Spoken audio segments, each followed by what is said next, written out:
Bismillahirrahmanirrahim. Assalamualaikum warahmatullahi wabarakatuh.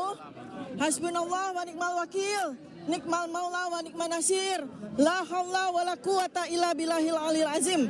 Alhamdulillah pada hari ini, hari Kamis,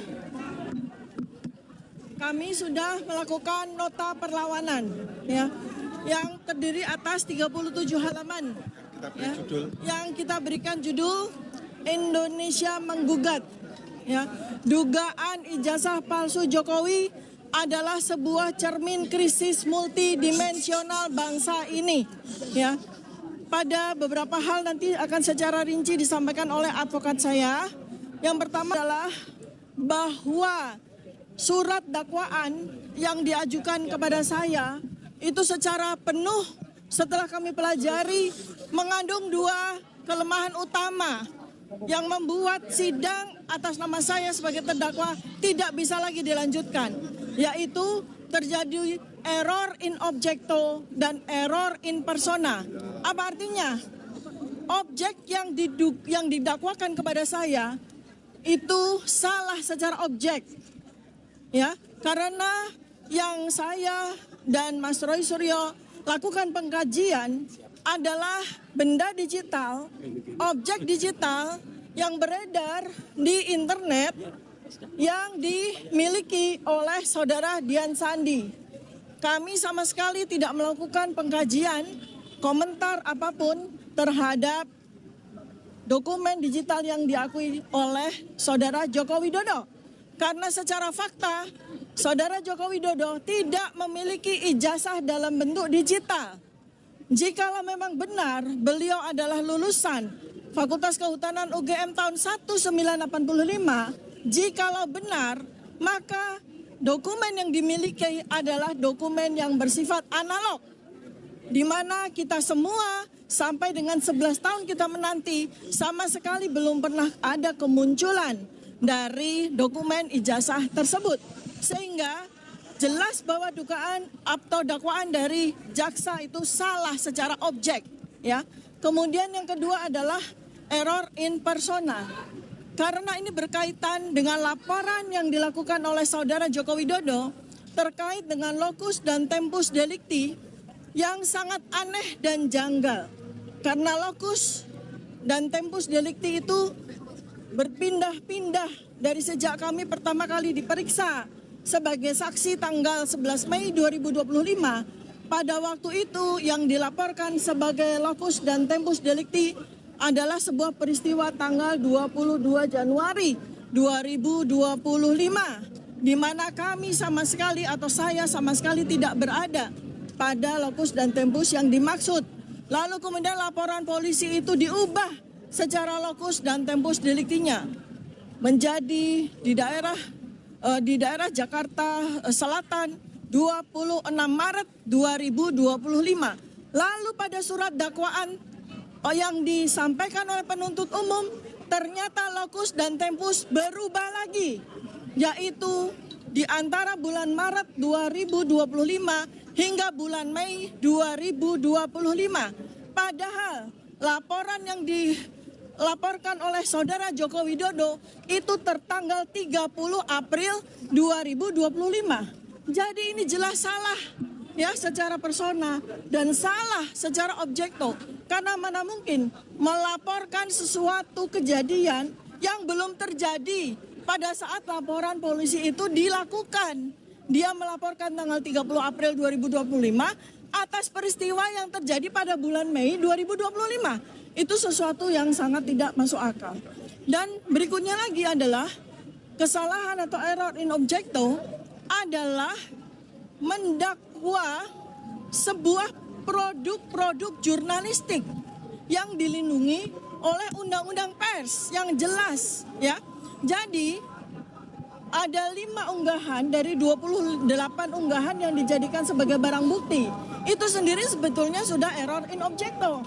Karena 28 barang bukti itu dibebankan semua kepada saya. Sedangkan dari 28 barang bukti itu hanya ada 5. Ada 5 unggahan yang berkaitan dengan saya. Nah, sementara dari 5 objek tersebut itu sebetulnya adalah produk jurnalistik. Yang utama adalah sebuah siaran di media ya yang berlangsung di gedung MNC ya, itu dilaporkan sebagai di mana saya melakukan perbuatan yang didakwa dengan pasal 32-35. Padahal itu adalah sebuah produk jurnalistik. Artinya, kalau seorang narasumber seperti saya, didakwa melakukan pidana atas keterangan yang saya lakukan, maka tentu saja media tersebut, hostnya yang memberikan pertanyaan kepada saya pun juga harus turut didakwa secara pidana. Tetapi Undang-Undang Pers tidak menyatakan demikian. Sebab sebuah produk jurnalistik yang berisikan talk show ya atau sebuah tanya jawab itu dilindungi oleh Undang-Undang Pers. Apabila host dan narasumber melakukan sebuah kesalahan, slip of the tongue atau kesalahan pada waktu itu, maka Undang-Undang Pers itu memberikan fasilitas dalam bentuk hak jawab, dalam bentuk sebuah mediasi di dalam koridor Dewan Pers ya. Jadi ini tidak bisa langsung dibawa kepada pidana. Kalau sampai terjadi seperti ini, maka inilah yang disebut sebagai chilling effect, membuat semua orang takut untuk bicara. Ya, selanjutnya akan diteruskan oleh advokat saya. Silakan. Ya, terima kasih. Saya tambahkan sedikit ya, karena hari ini adalah perlawanan terhadap dakwaan. Kami belum bicara masalah pokok perkara. Ya, saya katakan tadi, bahkan kami bacakan bahwa perkara ini tidak layak untuk masuk persidangan. Karena dari awal sudah batal demi hukum. Sejak peristiwa RJ, yang mana harus pencabutan laporan, itu jelas. Bagaimana dengan satu laporan yang sama, dengan nomor yang sama, yang dibebaskan hanya berapa orang. Yang namanya pencabutan laporan itu adalah keseluruhan. Jadi kalau bahkan konsiderannya pun tercabut. Karena mekanisme di dalam RJ itu sebelum SP3 ada pencabutan laporan yang dengan nomornya yang sama. Kedua, peristiwa Mabes Polri pada waktu Jokowi melaporkan kawan-kawan ini, itu peristiwa di Mabes Polri belum dihentikan penyidikannya. Jadi ini sudah melanggar Undang-Undang PSK, Pelindungan Saksi dan Korban. Belum dihentikan. Kenapa demikian? Laporannya bulan April, 30 April, sedangkan penghentian penyelidikan adalah 22 Mei. Jadi secara Undang-Undang Perlindungan Saksi dan Korban, maka jika ada laporan lebih dulu, tidak boleh dilaporkan balik sebelum inkrah. Itu jelas. Dan itu kami sampaikan tadi. Bahkan ada pelanggaran Perkap, masih ingat yang identik itu. Jadi sampai detik ini, kepolisian tidak pernah mengatakan ijazahnya asli, yaitu identik non-identik, ya kan? Lah, pemeriksaan laboratorium waktu itu yang menyatakan identik itu melanggar Perkapnya sendiri. Karena dalam pemeriksaan laboratorium itu satu, ya kan? Itu harus ada dilampirkan, wajib bahkan di Perkap nomor 10 tahun 2009, satu wajib dilampiri laporan. Pada saat itu belum ada laporan, Dumas.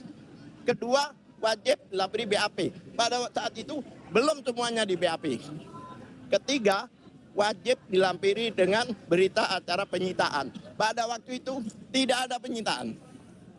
Oleh sebab itu, perkara ini cacat demi hukum. Bahkan saya berani katakan kalau itu seorang bayi, itu mati dalam kandungan. Bukan cacat lagi, mati. Kami tekankan berkali-kali bahwa perkara ini tidak layak untuk masuk ke persidangan ini. Silakan lanjutkan.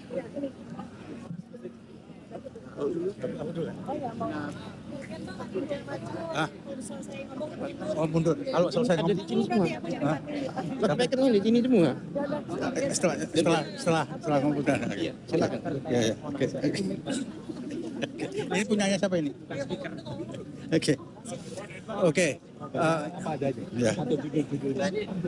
Oke, saudara-saudara wartawan. Yang kami permasalahkan hari ini adalah mengapa penuntut umum membawa perkara ini ke Pengadilan Negeri Jakarta Timur. Itulah yang kami permasalahkan. Mengapa kami permasalahkan? Karena dalam uraiannya, di dalam surat dakwaan itu adalah pertama mengatakan tindak kejahatan atau tindak pidana dilakukan di wilayah Jakarta Selatan. kemudian mengatakan di wilayah Jakarta Pusat. Seharusnya kan yurisdiksinya adalah Pengadilan Negeri Jakarta Selatan atau Pengadilan Negeri Jakarta Pusat. Namun mengapa diadili di Pengadilan Negeri Jakarta Timur? Itu menggunakan surat keputusan Mahkamah Agung nomor 114 tahun 2026 yang mengatakan bahwa persidangan dilakukan untuk Roy Suryo dan kawan-kawan, dilakukan di sini menggunakan surat keputusan untuk Roy Suryo di pengadilan ini adalah bukan wewenangnya pengadilan ini, karena tidak ada spesifik mengatakan untuk Dr. Tifa, ya. Jadi itu adalah, sedangkan perkaranya Roy Suryo sendiri sedang melakukan pra peradilan yang itu yang terakhir kita ketahui telah dimenangkan, sehingga kita juga nggak tahu apakah akan ada pengadilan untuk Roy Suryo karena mereka sampai hari ini pun masih dalam proses, ya. Jadi belum tentu akan diadili di pengadilan ini juga. Yang kedua, saya ingin melanjutkan tentang error in objecto tadi, ya. Error in objecto tadi adalah dokumen yang dilakukan kajian oleh Dr. Tifa itu adalah dokumen miliknya Dian Sandi, ya, miliknya Dian Sandi, bukan miliknya Jokowi, miliknya Dian Sandi. Dengan demikian yang berhak melakukan keberatan itu ya Dian Sandi. Yang ingin saya katakan apa? Saudara Joko Widodo tidak mempunyai legal standing untuk mempermasalahkan karena bukan dokumennya dia. Dan Joko Widodo dan para pendukungnya juga tidak pernah mengatakan bahwa dokumennya Dian Sandi itu palsu. Itu juga tidak pernah mengatakan itu. Dengan demikian yang lebih berhak melapor dan mengadukan justru Dian Sandi, bukan Joko Widodo. Joko Widodo tidak punya legal standing. Itulah yang tadi kami permasalahkan. Silahkan dilanjutkan oleh kawan-kawan. Terakhir ya, teman-teman wartawan sekalian. Pada minggu yang lalu teman-teman wartawan sudah mengetahui kami berjuang keras untuk memperoleh berkas perkara dan kami sampaikan kami telah mendapatkan berkas perkara tersebut akhirnya. Dan dari berkas perkara yang kami peroleh itu, ada 6 hal yang akan kami kemukakan. Yang pertama, Pengadilan Negeri Jakarta Timur dinilai tidak berwenang secara relatif. Sebagian telah disampaikan tapi saya akan sampaikan secara lengkap. TPDT menilai penuntut umum tidak konsisten dalam menentukan lokus delikti. Di dalam surat dakwaan disebutkan beberapa lokasi berbeda, mulai dari Jakarta Pusat, Jakarta Selatan, hingga akhirnya perkara diajukan ke Pengadilan Negeri Jakarta Timur tanpa penjelasan hukum yang memadai mengenai dasar penentuan kompetensi relatif tersebut.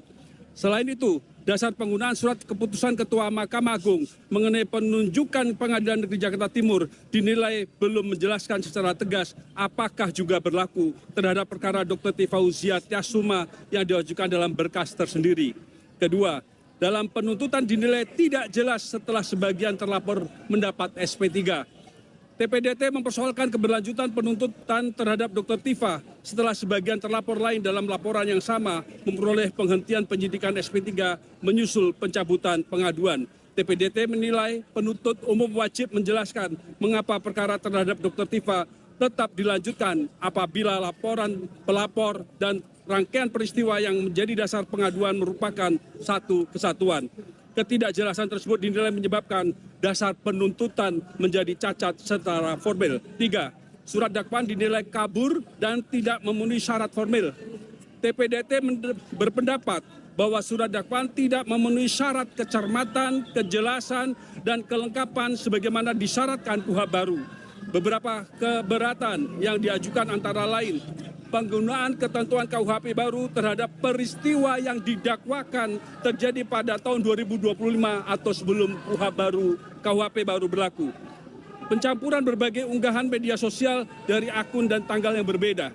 Ketidakjelasan tempus dan lokus delikti dalam perkara siber. Pencampuran perbuatan pihak ketiga ke dalam dakwaan terhadap Dr. Tifa.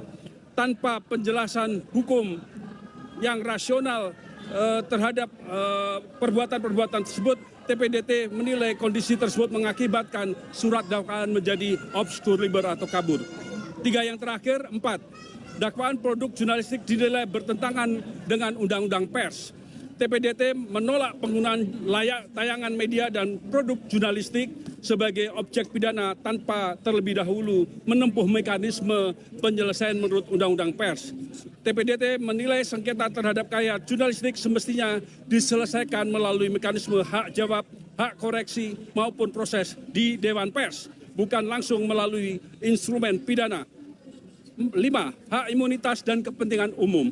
TPDT berpendapat bahwa sebagian pernyataan Dr. Tifa berkaitan dengan aktivitas dalam proses hukum dan isu yang bersangkutan menyangkut kepentingan publik. Oleh karena itu, penuntut umum dinilai perlu menjelaskan secara rinci mengapa pernyataan tersebut dianggap memenuhi unsur pidana dan tidak termasuk bentuk kritik, analisis, atau penyampaian pendapat yang memperoleh perlindungan hukum. Terakhir, negara hukum harus mengutamakan due process of law.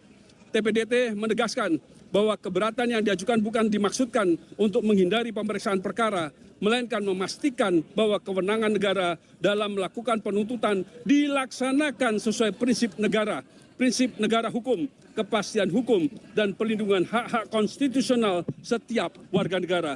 Demikianlah tim pembela berharap majelis memberikan putusan sela yang mempertimbangkan secara cermat seluruh keberatan formal tersebut demi menjaga integritas proses peradilan pidana. Jakarta, 9 Juli 2026. Terima kasih.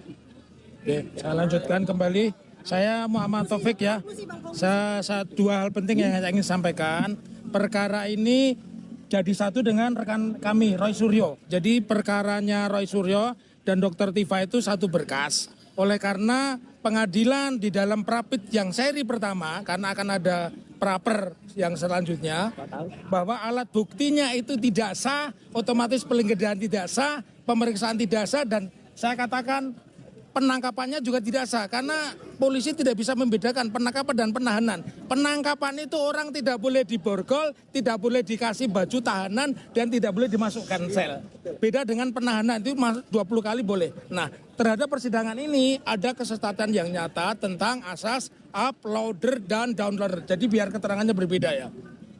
Undang-Undang ITE ini pembuatnya itu lokus deliktingnya tidak sama dengan pidana umum. Jadi saya di Solo melihat tayangan video, saya bisa melapor di Solo. Saya membaca di Jatinegara, saya bisa melapornya di Jatinegara. Jadi ini tidak dijelaskan tadi seperti rekan kami Pak Dr. Lutfi mengatakan jaksa tidak secara limitatif menjelaskan lokus deliktingnya itu di mana. Pak Jokowi itu sebutannya kalau di dalam Undang-Undang Informasi dan Transaksi Elektronik adalah downloader, bukan uploader. Uploadernya itu adalah Dian Sandi. Di mana Dian Sandi dia memuat? Apakah dia di Jakarta? Dibuktikan itu dulu. Karena Undang-Undang ITE loh yang dipakai ya, bukan delik umum. Kalau delik umum itu lokus itu tempat di mana gambar itu dimuat. Tetapi ketika pertama kali mengupload Dian Sandi tidak sampai hari ini yang tayangan 1 Mei 2025 yang sudah dilihat oleh 7,9 juta. 1 April ya 2025 yang sudah dilihat oleh 7,9 juta itu tidak ada di dalam versi jaksa. Jadi kalau kami semua mengatakan kewenangan absolut itu betul undang-undang bahwa pengadilan itu belum tentu berwenang menangani perkara ini. Kemudian tentang lokus itu namanya kompetensi relatif. Apakah harus di Jakarta Timur? Kita bukan bicara soal otoritas Mahkamah Agung boleh memindahkan tempat persidangan. Betul, Mahkamah Agung memiliki otoritas. Tetapi yang lebih penting ini uploader downloadernya disebutkan dulu. Kalau itu tidak bisa karena jelas itu Undang-Undang ITE mau pakai 32, 35 dan sebagainya. Dan yang terpenting saya mengatakan sepakat kalau tidak ada sandi berarti tidak ada criminal action, berarti tidak ada tindak pidana. Sekarang namanya bukan kejahatan loh ya. KUHP yang baru itu namanya tindak pidana. Ya namanya tindak pidana. Lalu saya ingin mengatakan RJ yang dibuat Polda itu 100% salah. Dasarnya apa? SIMA nomor 1 tahun 2026. Kalau penuntutannya itu dimulai tahun 2006, dia harus menggunakan RJ yang kiblatnya di ketua pengadilan. Jadi kalau Jakarta Selatan ya harus di depan ketua pengadilan. Kenapa? Karena ada 3 alasan. 1 kepastian hukum, yang kedua keadilan, yang ketiga pertanggungjawaban. Ya, jadi nggak bisa masing-masing jaksa bikin RJ, polisi bikin itu kalau sebelum tahun 2026. Itu saya katakan. Jadi buat Egy Sujana, buat Damai Harulibes, Rismon, jangan ketawa dulu. Kalian nanti kalau kita kirim surat buat laporan baru bahwa Egy Anda batal, Anda yang masuk penjara. Itu aja dari kami ya. Terima kasih. Oke, makasih ya. Oke, ya dikit aja. Saya tidak akan menambahkan apapun. Saya hadir selaku sahabat dari Dr. Tifa Usiati Afsa dan saya mendukung penuh semua upaya dari tim hukumnya Dr. Tifa. Itu aja. Ya, jadi saya tidak akan menambahkan apapun dan insya Allah besok akan ada pra-peradilan yang kedua bagi saya di Pengadilan Negeri Jakarta Selatan tentang adalah pasal 32 dan di sini dukungan saya kepada Dr. Tifa. Dr. Tifa adalah peneliti soal analisis neuropolitika. Ya, tidak bisa disalahkan dengan undang-undang ITE. Nah, gitu ya. Jadi, saya kira itu saja. Terima kasih untuk semua teman-teman dan media yang hadir siang hari ini. Salam Akal Waras. Udah salam Akal Waras. Udah, saya dukung penuh. Yang pesen kaos kemana? Itu Dr. Tifa. Oke. Ya. Makasih ya. Ya. Oke ya, jadi ceritanya bergeser nanti yang masuk penjara itu bukan kami. Makasih ya. Yang masuk penjara itu Respon dan kawan-kawan. Oke.